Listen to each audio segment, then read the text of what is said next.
ini belum komplit. Ini baru incip-incip kalau saya bilang begitu. Jadi hanya sebagai jendela, jadi belum buka pintu deh tentang seperti apa sih kuliner Semarang yang sebenarnya. Jadi kan wingko babat kita memang belum masukkan. Jadi orang nanti biar penasaran lagi, wingko tuh bener dari Semarang nggak sih? Seperti itu. Di sini Ya. baru 16. 16 16 ya. iya, 16 apa hidangan makanan khas Semarang yang kita sajikan kepada pembaca begitu. Dan ini dari mulai makanan yang kudapan ringan sampai yang berat begitu ya. Allahu Akbar, Allahu Akbar, Allahu Akbar. La ilaha illallah, Allahu Akbar. Allahu Akbar walillahil hamd.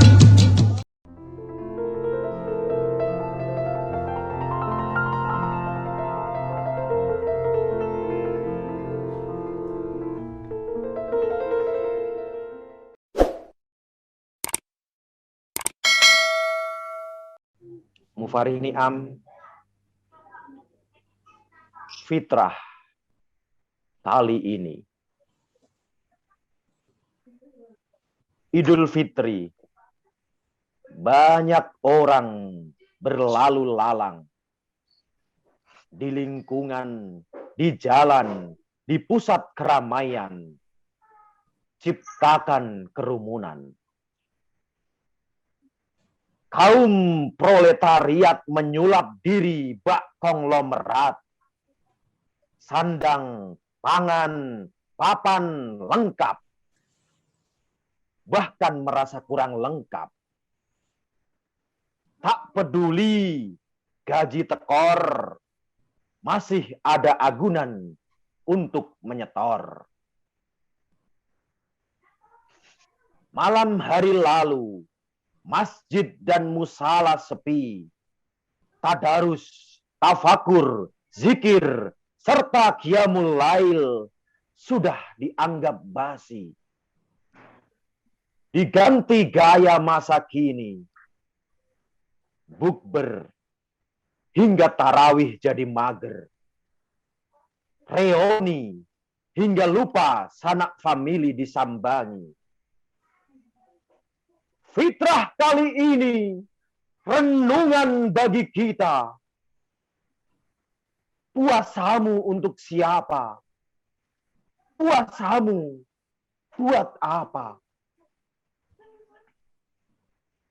Sepatutnya kita prihatin dengan maksimal ikhtiar, namun salah kaprah menerapkan langkah. Idul Fitri jangan dibuat pamer.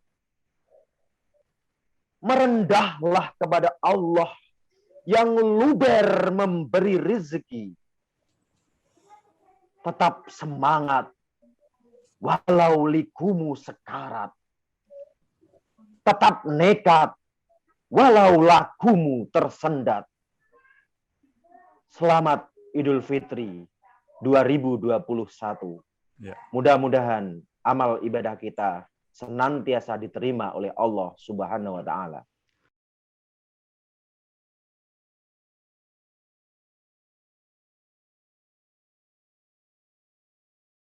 Assalamualaikum warahmatullahi wabarakatuh. Izinkan kami dari channel Bangsa TV, channel yang selalu ingin untuk mencatat prestasi, mendorong kreasi, dan membangun motivasi. Pertama-tama tentu kami ingin mengucapkan selamat Hari Raya Idul Fitri 1442 Hijriah. Minal aidin wal faizin. Mohon maaf lahir dan batin. Ini suasana Idul Fitri yang disertai dengan protokol kesehatan yang sangat ketat, tidak memungkinkan kita untuk begitu leluasa, begitu bebas untuk mengadakan silaturahmi, untuk mudik, pulang kampung, mengunjungi sanak saudara. Karena itu maka Bangsa TV mengambil inisiatif untuk menyelenggarakan mudik secara virtual yang bisa dimanfaatkan siapa saja untuk saling berkomunikasi. Jadi di dalam live streaming ini, kecuali akan kami tayangkan berbagai acara, ada acara tausiah makna Idul Fitri, ada juga yang reportase kegiatan Idul Fitri. Maka siapapun yang ingin menyampaikan situasi Lebaran Idul Fitri di daerahnya masing-masing, silahkan hubungi kami. Dan juga kami akan wawancara dengan beberapa tokoh dengan topik-topik yang menarik, yang aktual. Selain itu juga ada beberapa teman kita, keluarga dari Bangsa TV, dari Bangsa Group, termasuk dari channel Inspirasi Jawa Tengah, channel Inspirasi untuk Bangsa, yang sering berkomunikasi dan berkegiatan. Untuk ada yang membaca puisi, ada juga yang ingin menyanyi. Nah, marilah kita manfaatkan situasi Lebaran ini, saling bersilaturahmi walaupun secara virtual, saling berkomunikasi, mengambil makna suasana Idul Fitri ini, tapi sekaligus juga sambil melonggarkan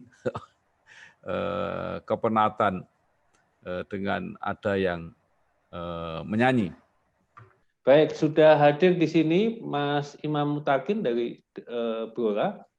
Mungkin sudah bisa memberikan laporannya bagaimana kegiatan Lebaran di Blora dan sekitarnya. Monggo Mas Imam.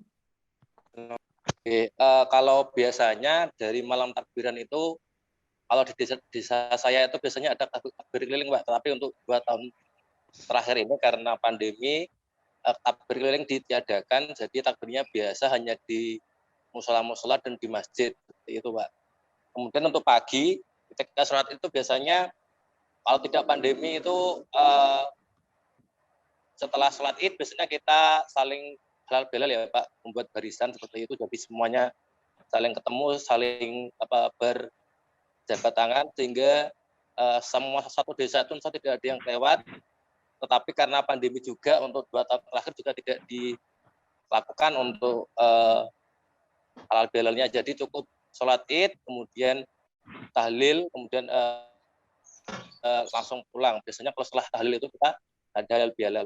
Nah, bedanya untuk di desa saya itu biasanya kalau hari pertama itu malah cenderung sepi, Pak. Jadi nggak banyak yang berkunjung, ada tetapi nggak sebanyak nanti ketika hari kedua. Jadi ramainya nanti ketika hari kedua, Pak. Jadi kalau di sini itu seperti itu, Pak. Jadi kalau seperti ini ada, tetapi ya yang berkunjung cuma 1-2, tetapi nanti kalau hari kedua itu malah ramai. Kunjung ke sanak saudara, ke tetangga juga di hari keduanya kalau di sini. Iya. Tadi waktu sholat Id kalau di Blora diperbolehkan di lapangan atau di masjid saja? Kalau di desa saya ketika pandemi pun masih diperbolehkan, tapi dengan protokol kesehatan, memakai masker, sebelum masuk masjid juga diberi untuk hand sanitizer seperti itu, Pak.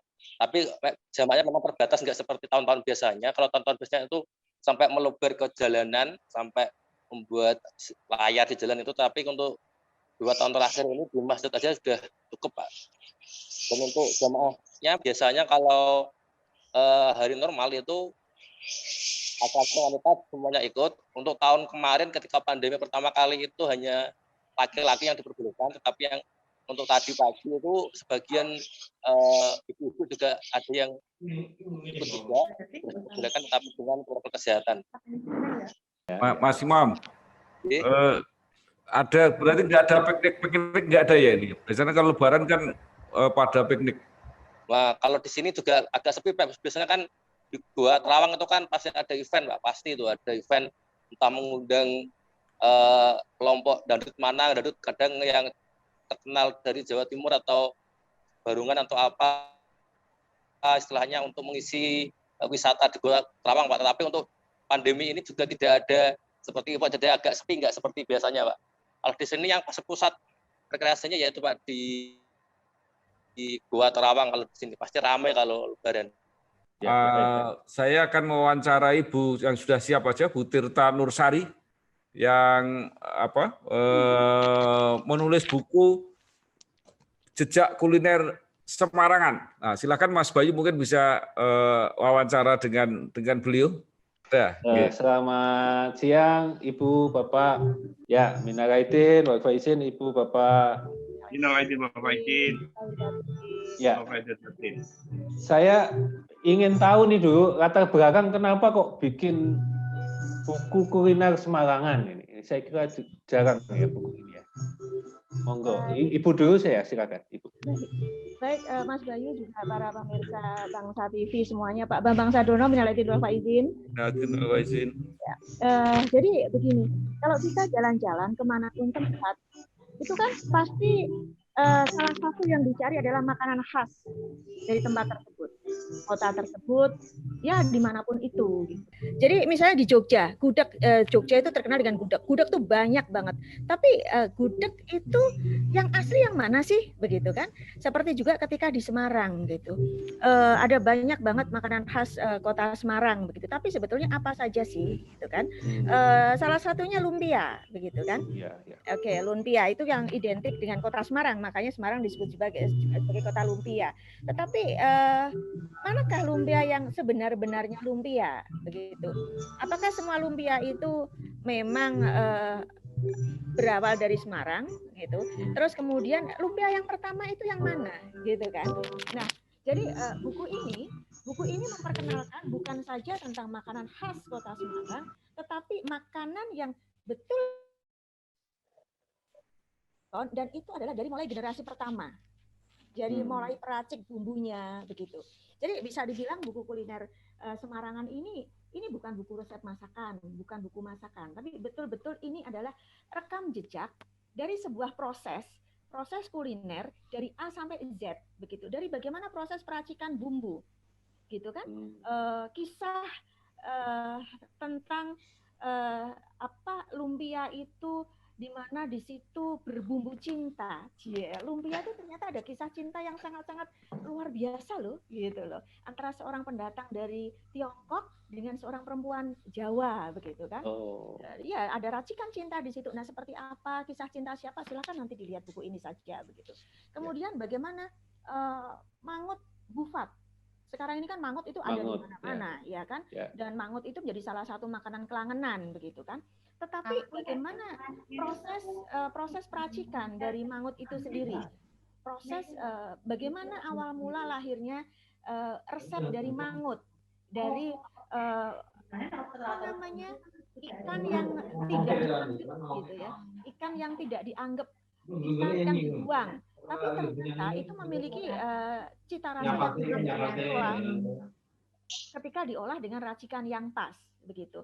Nah, siapa peracik pertamanya? Ya Bufat itu, begitu. Nah, buku ini bercerita tentang bagaimana proses peracikan bumbu, kemudian juga bagaimana dari bumbu yang sederhana, dari proses yang melalui berbagai perjalanan panjang itu sampai akhirnya mereka bertahan bukan hanya satu generasi, tapi dari generasi ke generasi, begitu ya. Dari mulai tahun 40-an sampai kemudian tahun 2021. Itu kan bukan waktu yang pendek. Betul. Jadi ada sejarahnya ya Ibu ya. Betul, ada sejarahnya. Di kuliner itu. Ya, ada berapa kuliner Ibu dalam buku itu? Ini belum komplit. Ini baru incip-incip kalau saya bilang begitu. Jadi hanya sebagai jendela, jadi belum buka pintu deh tentang seperti apa sih kuliner Semarang yang sebenarnya. Jadi kan wingko babat kita memang belum masukkan, jadi orang nanti biar penasaran lagi, wingko tuh bener dari Semarang nggak sih? Seperti itu. Di sini baru 16 ya. Iya, 16 hidangan makanan khas Semarang yang kita sajikan kepada pembaca begitu. Dan ini dari mulai makanan yang kudapan ringan sampai yang berat begitu ya. Jadi mulai dari lumpia, kemudian juga ganjel rel. Nah, iya, kue ganjel rel itu kan khas Semarang, ya. Tapi jangan salah, ternyata kita mencari sisik melik ganjel rel itu susah sekali loh. Nah, ganjel rel yang cita rasanya itu betul-betul sesuai dengan ganjel rel yang sebenarnya itu seperti apa sih, ada di buku ini. Di mana mendapatkannya ganjel rel yang istimewa itu ada di sini, begitu, Mas Bayu. Jadi ya, buku ini bukan sekedar buku kuliner, tapi memang untuk memanjakan bukan saja pecinta kuliner, tapi juga mereka yang ingin tahu lebih banyak lagi tentang kuliner, juga mereka yang mungkin baru memulai usaha di bidang kuliner. Makanya kita beri judul bahwa ini kisah entrepreneur inspiratif. Jadi kuliner Semarangan, kisah entrepreneur inspiratif, begitu. Di Jawa Tengah ya, itu buku tentang kuliner itu sangat kurang, artinya sejarah kuliner ya. Saya melihat selama ini sistem kearsipan yang dilakukan oleh pemerintah baik kota maupun kota kabupaten maupun di provinsi itu sangat lemah, sehingga dengan hadirnya buku Jejak Kuliner Semarangan ini mudah-mudahan bisa menambah khasanah literasi khususnya tentang dunia kuliner. Jadi benar seperti Mbak Deta katakan tadi bahwa buku ini hanya sebagai jendela saja, karena nanti kita akan bikin insya Allah edisi kedua itu lebih komplit lagi dan lebih komprehensif. Artinya ada juga beberapa kuliner masakan khas Semarang yang datang dari berbagai unsur tradisi, misalkan dari Tionghoa, dari Arab juga, dari Melayu juga. Kalau yang selama ini ada di 16 kuliner tadi memang baru sebagian yang ikonik. Jadi ikon dari sekian masakan yang kira-kira sudah viral sejak zaman dahulu. Dari tahun 37-an, tahun 40-an sampai sekarang. Kami berharap bahwa buku ini akan berlanjut untuk edisi kedua, edisi ketiga. Ya, tergantung juga dari dukungan dari masyarakat juga, masyarakat membaca. Dan kemudian saya sangat mengharapkan buku ini akan bisa dibaca oleh kalangan generasi muda, Mas. Generasi muda yang mereka tidak tahu apa itu ganjel rel, apa itu lumpia, apa itu, kalau lumpia mungkin tahu ya, apa itu bulang baling. Itu bulang baling kan makanan zaman kita kecil ya. Selama ini sampai saat ini masih ada. Dan itu yang kita tulis di situ adalah bulang baling yang khas asli Semarang. Karena banyak di beberapa tempat sekarang ini adalah bulang baling yang ada di kios-kios itu sudah bukan asli, artinya buatan baru. Kalau yang ini betul-betul asli, baik resepnya maupun kemasannya, sehingga bisa menciptakan sebuah tekstur dagingnya itu khas zaman dahulu. Saya kira itu dulu Mas Bayu. Ya. Mbak Deta. Ya.